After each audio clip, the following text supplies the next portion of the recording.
Assalamualaikum warahmatullahi wabarakatuh. Gimana kabarnya anak-anak hari ini? Sehat ya? Semoga hari ini sehat semua. Anak-anak, pada eh, tujuan pembelajaran kali ini Pak Guru akan menyampaikan bahwasanya pada materi kita tema 5, tadi perasaan untuk materi bahasa Indonesia dan IPA, yaitu tujuan pembelajarannya yang pertama nanti anak-anak diharapkan setelah mempelajari PPT yang Pak Guru siapkan, anak-anak diharapkan dapat menjelaskan petunjuk dan isi teks formulir pendaftaran, kartu anggota, pengiriman uang melalui bank atau kantor pos, daftar riwayat hidup, dan seterusnya dengan tepat. Jadi harapannya seperti itu. Untuk yang kedua, nanti poin untuk bahasa Indonesia, yaitu setelah melihat PPT yang Pak Guru tampilkan nanti, anak-anak diharapkan mampu menerapkan teks formulir pendaftaran kaitannya dengan kartu anggota, pengiriman uang melalui bank kantor pos, riwayat hidup sesuai dengan petunjuk pengisian yang tepat. Yang ketiga nanti anak-anak diharapkan mampu mengevaluasi sifat magnet ini untuk materi IPA ya anak-anak ya. Yang keempat materi IPA, anak-anak nanti diharapkan setelah melihat PPT yang Pak Guru tampilkan, anak-anak mampu mendesain laporan hasil percobaan tentang sifat-sifat magnet dan penerapannya dalam kehidupan sehari-hari. Jadi intinya nanti anak-anak bisa menerapkannya dalam kehidupan sehari-hari.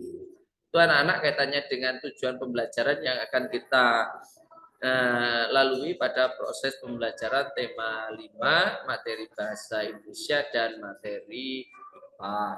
Untuk selanjutnya anak-anak, untuk materi pendalaman materi tema 5, materi bahasa Indonesia dan IPA, ini Pak Guru tampilkan untuk yang pertama yaitu materi bahasa Indonesia kaitannya dengan cara menulis riwayat hidup. Apa sih riwayat hidup itu? Riwayat hidup adalah tulisan yang berisi kegiatan informasi diri, meliputi identitas diri serta kegiatan yang telah dilakukan.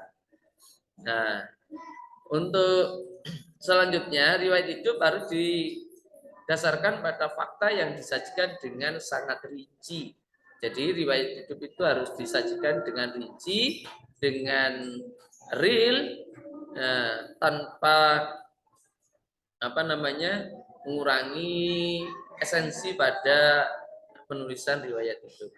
Oke, selanjutnya anak-anak, apa saja yang harus diperhatikan dalam menulis riwayat hidup? Yang pertama adalah identitas diri. Nama, usia, alamat, tempat tanggal lahir, serta kontak yang dapat dihubungi. Jadi ini yang paling inti. Yang kedua, riwayat pendidikan. Riwayat pendidikan kalau anak-anak ini kan masih di bangku sekolah, nah, ya diisi sesuai dengan yang sudah dilalui. Untuk yang nomor 3 yaitu pengalaman organisasi. Misalkan anak-anak di sekolah ikut kegiatan ekstrakurikuler, ekstra kegiatan di masyarakat, boleh ini ditampilkan. Yang nomor 5 kaitannya dengan prestasi. Nah, ini prestasi penting. Nah, anak-anak harus bisa menampilkan di sini. Anak-anak punya prestasi apa di sekolah, punya prestasi apa di lingkungan, dan punya prestasi apa di masyarakat. Yang selanjutnya yaitu yang poin 5, keterampilan. Ini juga penting. Anak-anak memiliki keterampilan apa di bidang itu. Jadi usahakan anak-anak bisa menampilkan kaitannya dengan kemampuan keterampilan. Nah, menulis yang selanjutnya anak-anak menulis daftar riwayat hidup. Informasi yang ditulis dalam riwayat hidup dapat disesuaikan dengan informasi tentang diri sendiri. Ya, jadi intinya ketika kita menulis daftar riwayat hidup ini adalah yang real, yang ada pada kehidupan kita. Ketika ini yang kita tampilkan tidak sesuai, maka ini nanti menjadi riwayat hidup yang tidak valid. Jadi harapannya ini kita tulis sevalid-validnya. Ya. Misalnya karena kamu masih seorang pelajar dan belum bekerja, daftar riwayat hidupmu dapat kamu tulis yaitu riwayat dapat kamu menuliskan riwayat pekerjaan. Jadi kalau misalkan karena anak-anak ini belum bekerja, maka ini bisa ditulis dengan yang lainnya. Nah, kamu yang nomor 2, kamu dapat mengganti informasi riwayat pekerjaan dengan informasi lain seperti prestasi. Tadi di atas sudah kita bahas kaitannya dengan itu, yaitu prestasi yang pernah kita raih. Data orang tuamu ataupun keterampilan yang anak-anak miliki. Contoh misalkan anak-anak pinter menciptakan robot, misalkan itu boleh ditampilkan di sini. Yang selanjutnya anak-anak, untuk menulis riwayat hidup dalam bentuk formulir, ini contohnya seperti ini ya. Ini ada contoh penulisan daftar riwayat hidup yang ada pada tampilan PPT yang Pak Guru tampilkan. Jadi seperti ini, nama lengkap, umur, tempat tanggal lahir, warga negara, alamat, dan seterusnya. Jenjang pendidikan, prestasi, kegiatan. Jadi ini lengkap ya. Boleh misalkan ditulis dengan ditambah dengan jumlah anggota keluarga, boleh. Nama orang tua juga boleh. Jadi intinya, kalau bisa daftar riwayat hidup ini diisi dengan sedetail-detailnya. Jadi itu anak-anak ya. Yang selanjutnya anak-anak kita mempelajari kaitannya dengan materi IPA. Nah, tema 5 yaitu tentang benda magnetis dan benda non magnetis. Apa sih benda magnetis dan benda non magnetis itu? Benda magnetis itu adalah benda yang dapat ditarik oleh magnet. Contohnya apa, anak-anak? Contohnya adalah besi. Contohnya aluminium. Nah, yang selanjutnya, benda magnetis terbuat dari bahan logam seperti besi dan baja. Ini tadi Pak Guru sedang menyampaikan bahwasanya benda magnetis adalah benda yang terbuat dari logam. Yang selanjutnya, benda non magnetis adalah benda yang tidak dapat ditarik oleh magnet. Contohnya apa, anak-anak? Yaitu kayu. Contoh lagi seperti kertas, itu tidak bisa ditarik oleh magnet. Contoh lagi atom atau plastik.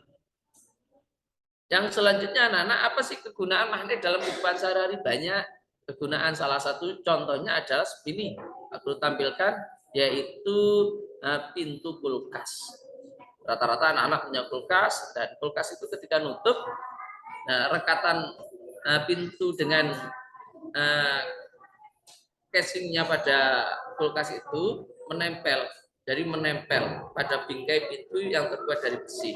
Jadi menempel, ada magnet yang ditanamkan oleh perusahaan kulkas tersebut. Nah, contoh lain ini, yaitu tas. Biasanya tas atau sepatu atau dompet ini yang ada magnetnya biasanya dibuat untuk menutup tas atau dompet atau sepatu. Fungsinya magnet seperti itu, untuk merekatkan, untuk menjadi pengaman agar tas atau dompet itu tidak terbuka. Jadi seperti itu. Di lain sisi itu magnet ini bisa menjadi perekat, penutup. Selain pengaman, nah ini sebagai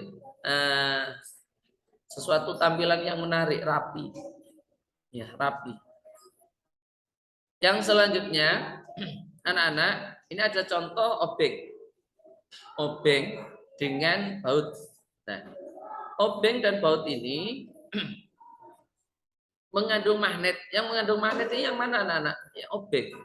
Obeng ini oleh perusahaan diciptakan mengandung magnet. Karena apa? Karena ketika ini baut ini dipasang ke tempat yang agak sulit dijangkau oleh tangan kita, maka tangan kita dibantu oleh obeng ini yang mengandung magnet. Jadi tidak perlu dipegang, cukup ditempelkan pada obeng, diposisikan yang tepat, baru nanti dimasukkan pada lubang alat yang mau dibaut. Jadi seperti itu.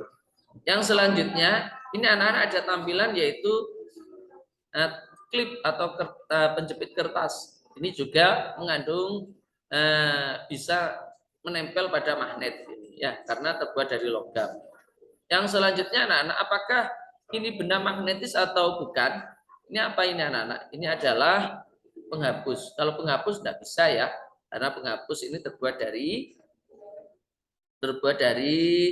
karet ya. Yang selanjutnya anak-anak, ayo coba temukan benda magnetis dan non magnetis di sekitarmu. Nah, anak-anak nanti mencoba kira-kira apa saja ya benda magnetis dan non magnetis di sekitarmu. Contoh misalkan kalau yang magnetis dalam kehidupan sehari-hari, contohnya adalah garpu, sendok, piring yang piring seng itu bisa. Terus apalagi contoh misalkan kayak wajan itu juga bisa. Kalau yang non magnetis contohnya ya meja, kursi, bangku dan lainnya. Jadi itu anak-anak inti pada topik pembahasan kita dan tujuan pembelajaran pada tema 5 materi kewirausahaan untuk materi bahasa Indonesia dan materi IPA. Sekian terima kasih dari Pak Guru. Jangan lupa anak-anak terus belajar sehingga kualitas tingkat belajar anak-anak menjadi lebih baik sehingga nilainya nanti mendapatkan nilai yang sempurna. Terima kasih anak-anak ya. Kurang lebihnya mohon maaf. Akhiran wassalamualaikum warahmatullahi wabarakatuh.